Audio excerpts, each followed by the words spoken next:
We shall take up three short poems to start with, then one of his long poems, In the Moonlight. Evening.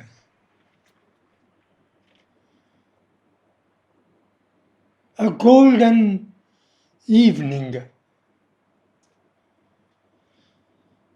when the thoughtful sun rejects its usual pomp in going. Trees that bend down to their green companion and fruitful mother, vaguely whispering, these and a wide, silent sea. Such hour is nearest to God, like rich old age, when the long ways have all been trod.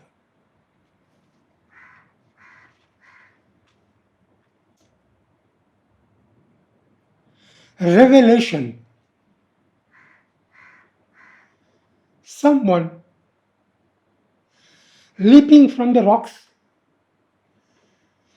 past me ran with wind-blown locks, like a startled bright surmise, visible to mortal eyes. Just a cheek of frightened rose, that with sudden beauty glows. Just a footstep like the wind, and a hurried glance behind. And then nothing. As a thought escapes the mind, ere it is caught, someone of the heavenly rout from behind the veil ran out. A tree.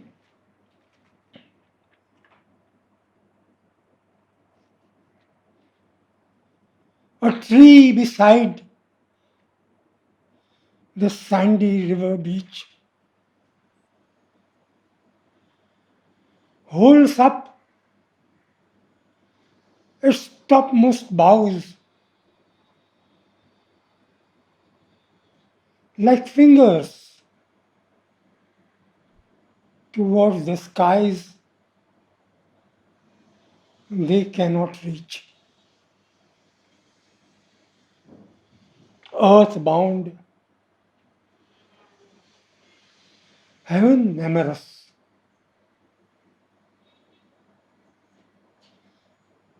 this is the soul of man,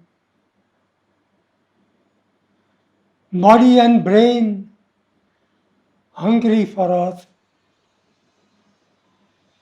our heavenly flight detain. In the moonlight,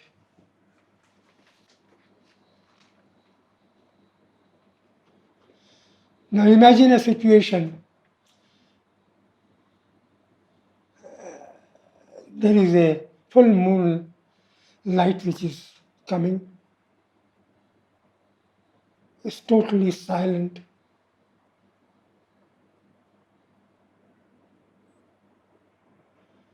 Where a bullock cart is moving. So there is the jingling bells of the bullocks. Then there is the wind which is moving. So there is a sigh of the winds. And then the crickets, tick, tick, tick, tick, tick, tick. So this is the background on which Aurobindo sort of weaves this philosophic poem. If now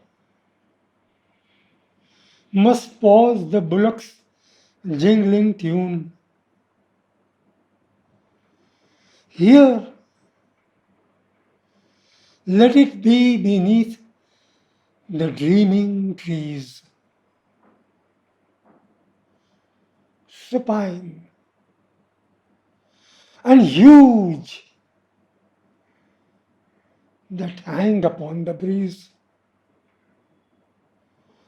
Here, in the wide eye of the silent moon,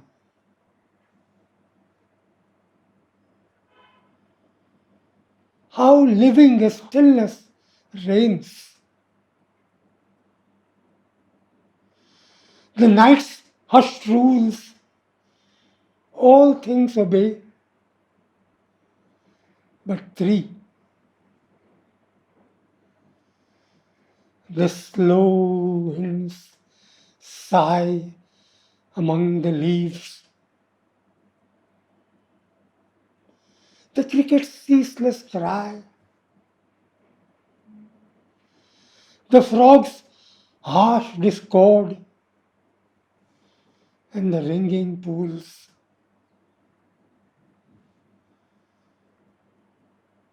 Yet they but seem the silence to increase. A dreadful wideness of the inhuman night. The whole hushed world, immeasurable, might be watching round this single spot of peace.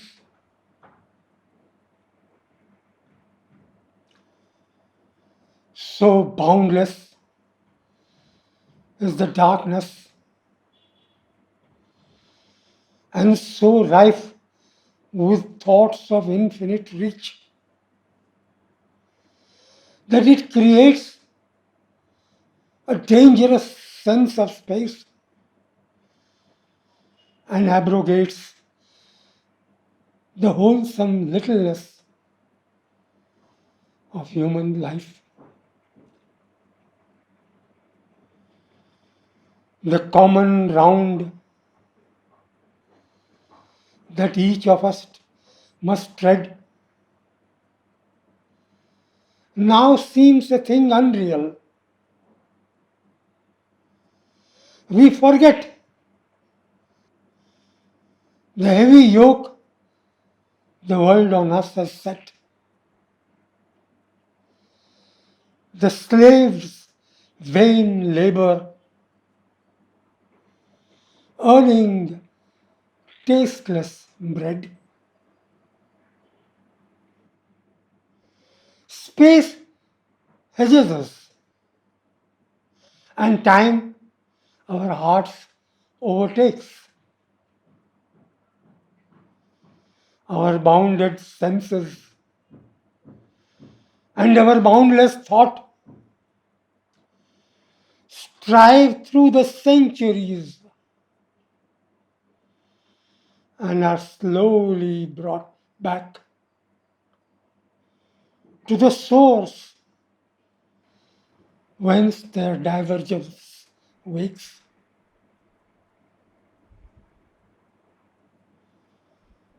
The source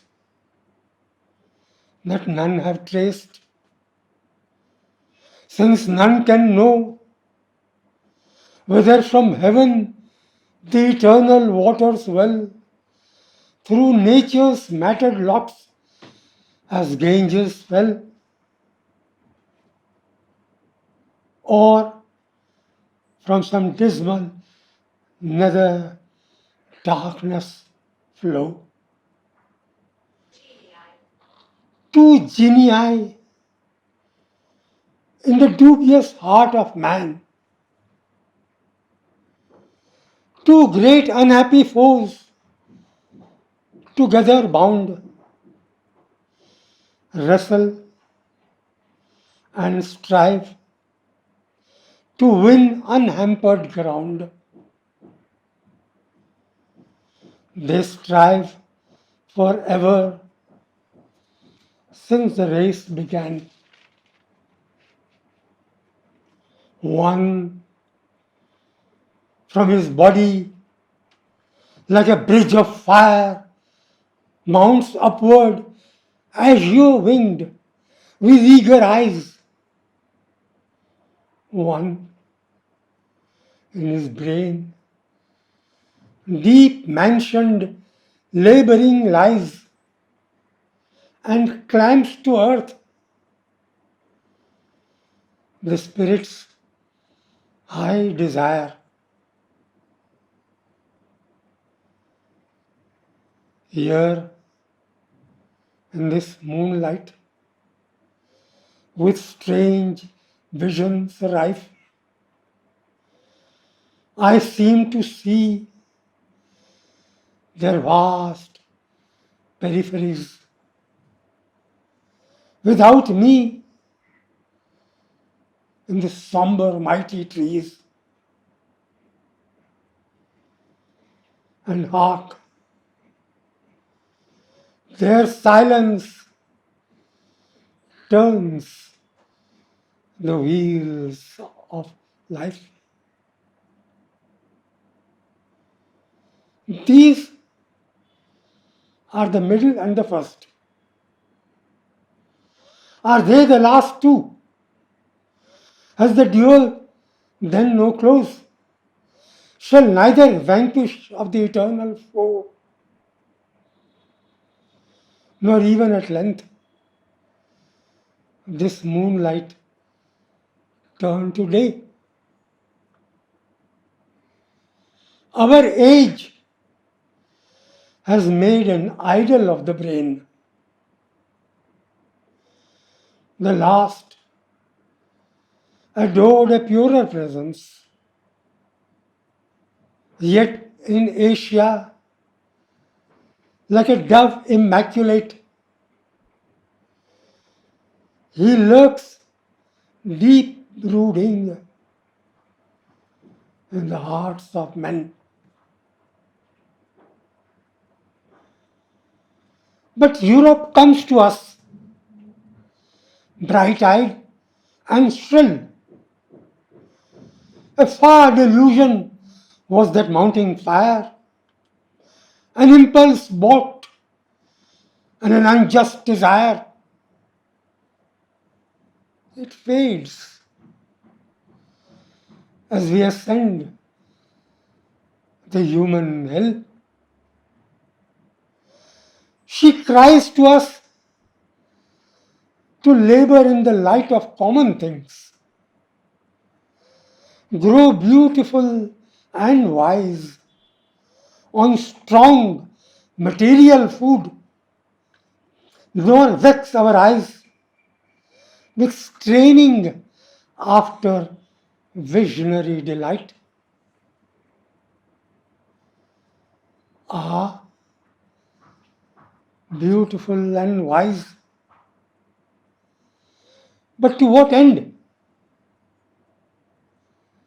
Europe knows not, nor any of her schools who scorn the higher thought for dreams of fools.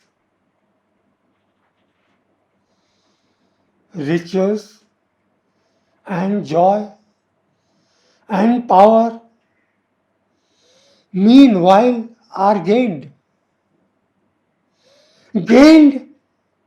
and then lost.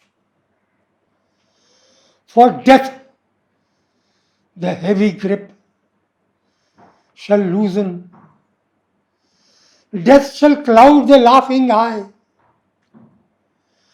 and he who broke the nations soon shall lie more helpless than a little child asleep.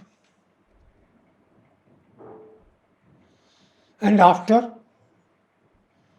nay, for death is end and term,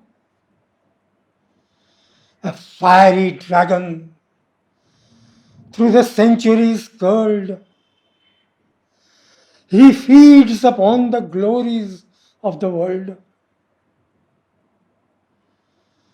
And the vast mammoth dies before the worm.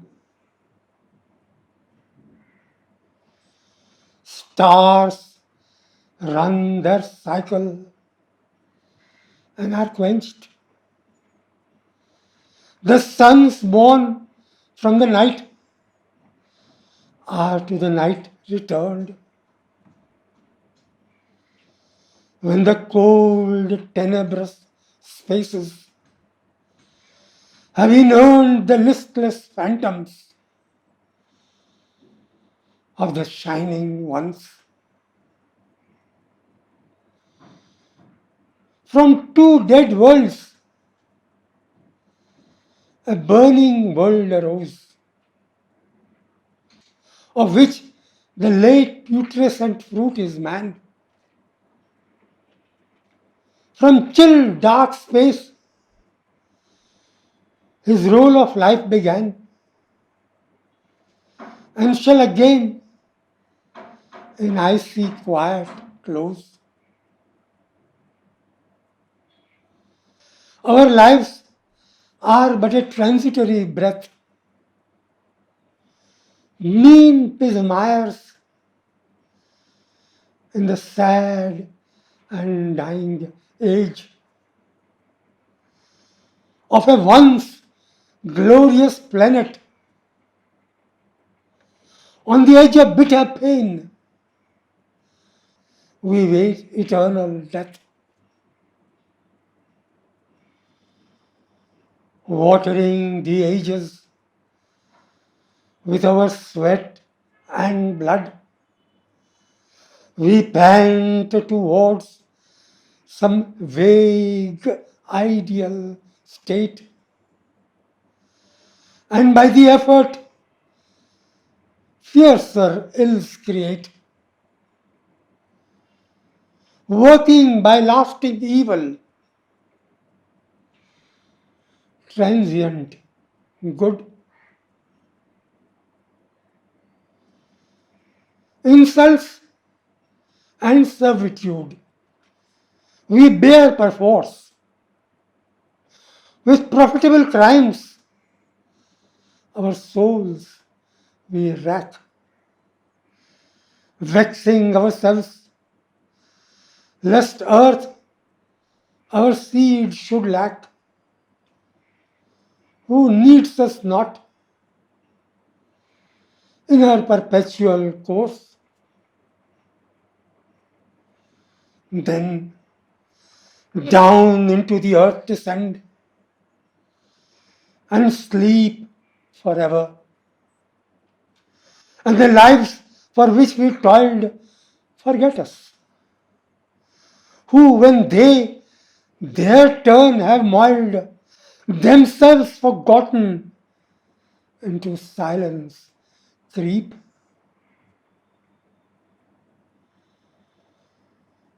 Why is it all the labor and the din? And wherefore do we plague our souls and vex our bodies, or with doubts our days perplex? Death levels soon the virtue with the sin.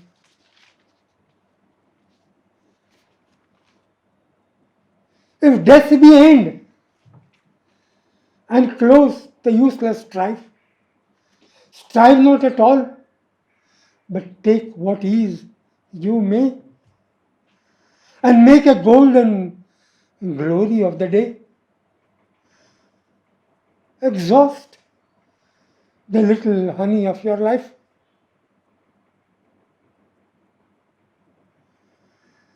Fear not to take her beauty to your heart, whom you so utterly desire.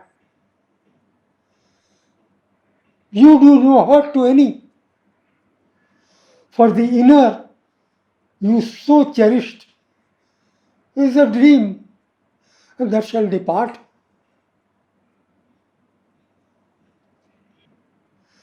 The wine of life is sweet.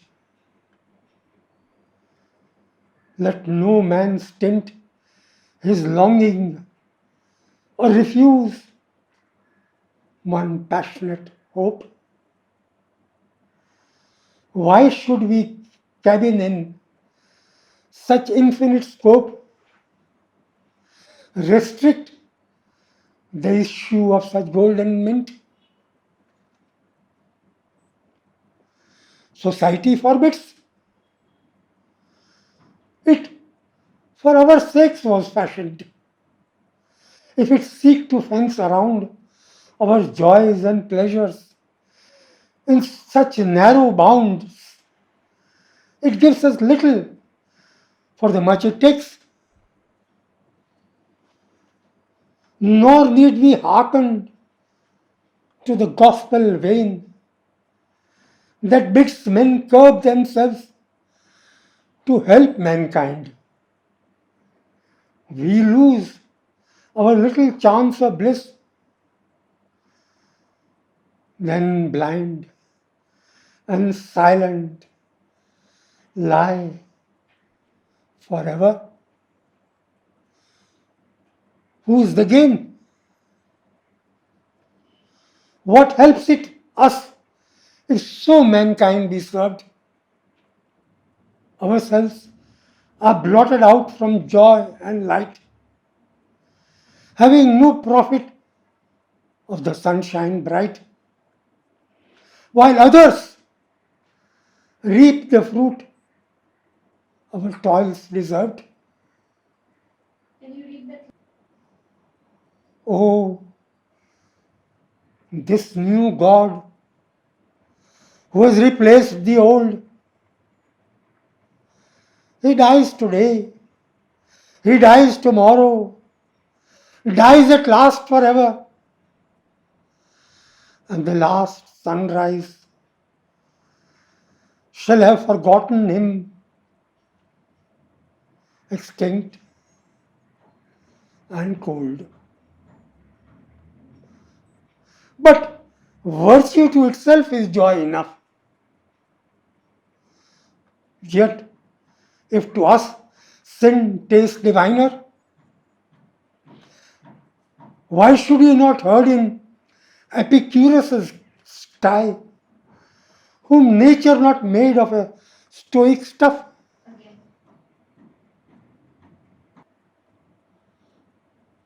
For nature being all, desire must reign. It is too sweet and strong for us to slay upon a nameless altar, saying nay to honeyed urgings for no purpose plain. A strange, unreal gospel science brings beings, animals, to act as angels might. Mortals, we must put forth immortal might and flutter in the void celestial wings.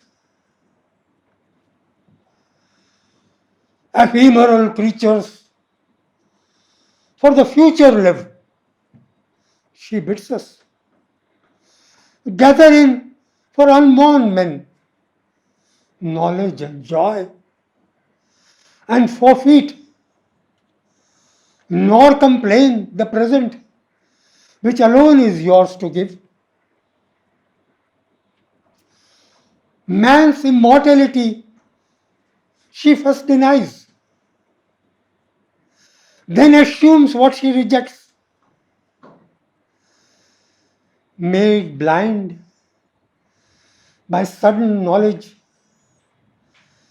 the majestic mind within her, smiling at her sophistries. Not so. Shall truth extend her flight sublime, pass from the poor beginnings she has made,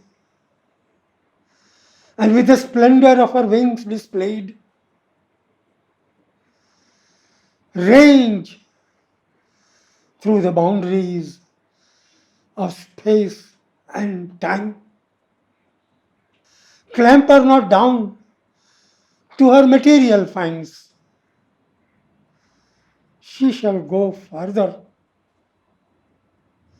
She shall not reject the light within, nor shall the dialect of unprogressive pedants bar men's minds.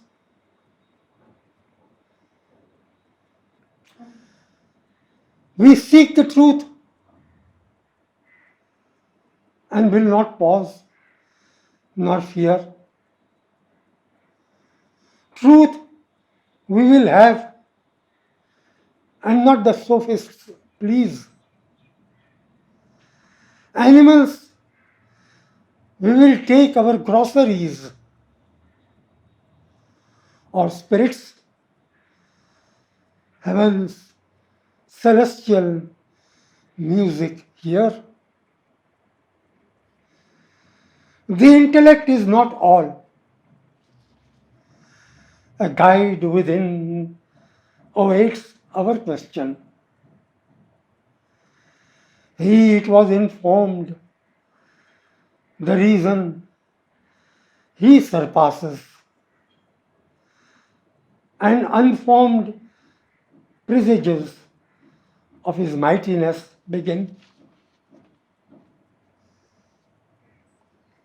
Nor mind submerged, nor self subliminal, but the great force that makes the planets wheel through ether and the sun in flames reveal his Godhead is in us perpetual. That force in us is body, that is mind, and what is higher than the mind is he. This was the secret science could not see. Aware of death, to life her eyes were blind. Through chemistry, she seeks the source of life,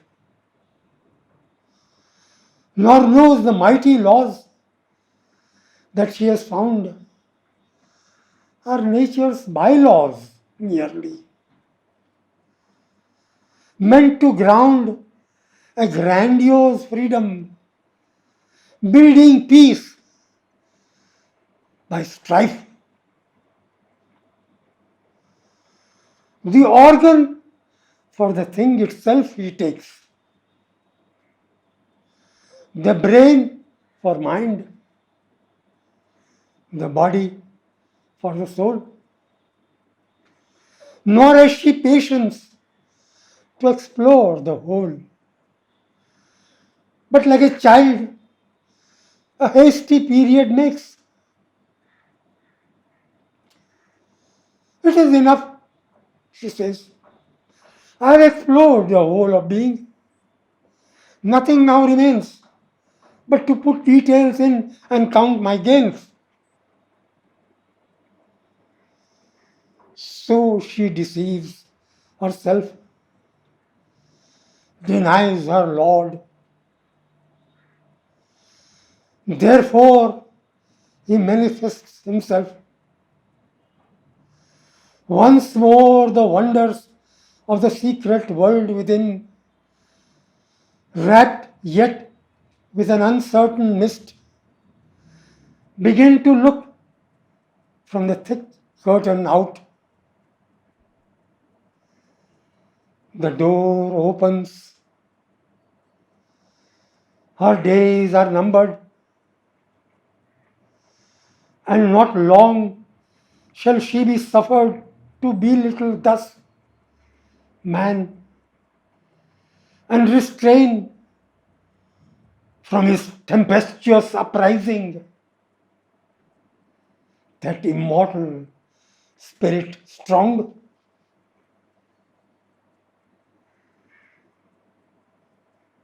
He rises now, for God has taken birth. The revolutions that pervade the world are faint beginnings, and the discourse heard of Vishnu speeds down to enring the earth. The old shall perish, shall pass away, expunged, annihilated, blotted out, and all the iron bands that ring about man's wide expansion shall at last give way.